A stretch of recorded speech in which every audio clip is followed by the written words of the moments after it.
Histórias que mudaram o mundo.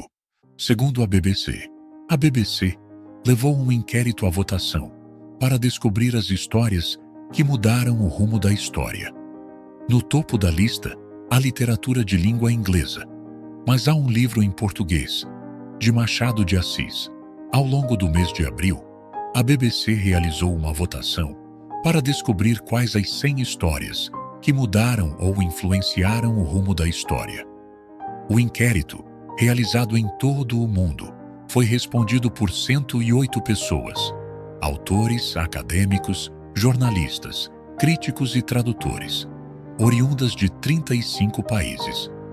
A escolha final inclui uma grande variedade de gêneros, desde o romance ao teatro, passando pela poesia e pelos mitos, com histórias escritas em 33 línguas diferentes.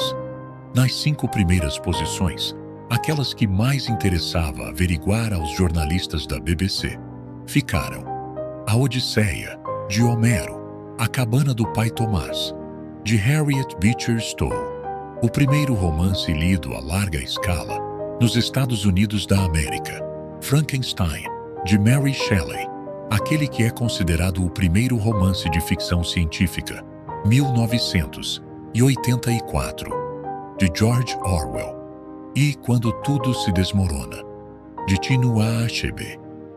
No top 5, os homens estão em maioria, assim como as obras escritas originalmente em inglês.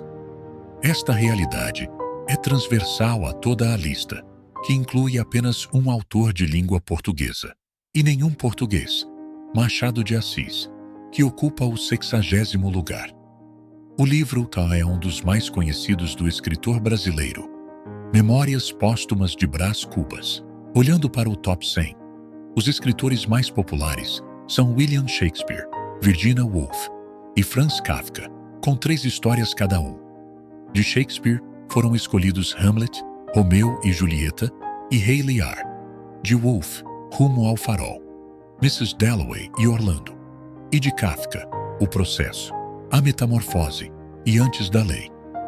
Além dos clássicos mundialmente conhecidos, a lista da BBC inclui algumas obras menos conhecidas, como A Selva, do norte-americano Upton Sinclair, que, de acordo com a estação de televisão, levou à introdução de novas leis federais sobre a segurança alimentar.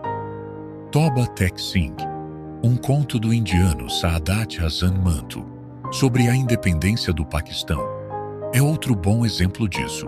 Odisseia, o texto que mais influenciou o rumo da história. Em primeiro lugar, ficou a Odisseia, de Homero, que teve uma nova edição em português muito recentemente. Questionados sobre o porquê de terem escolhido o poema homérico como o mais importante, os especialistas que participaram na votação da BBC frisaram o seu caráter fundacional e a sua influência na literatura ocidental. Lisa Appignanesi, romancista e crítica, afirmou que a Odisseia segue um modelo básico em termos de história, tratando-se de uma viagem que também é um regresso. Kenneth Warren, professor de inglês na Universidade de Chicago, garantiu que não há volta a dar em relação ao fato de o épico Homero ser um texto fundacional na narrativa no Ocidente. A Odisseia, poema composto provavelmente no século VIII a.C., forneceu a arquitetura para a narrativa da demanda e o modelo de caracterização das virtudes masculinas e femininas, numa forma que moldou, permitiu e limitou os nossos hábitos narrativos até hoje, afirmou o especialista.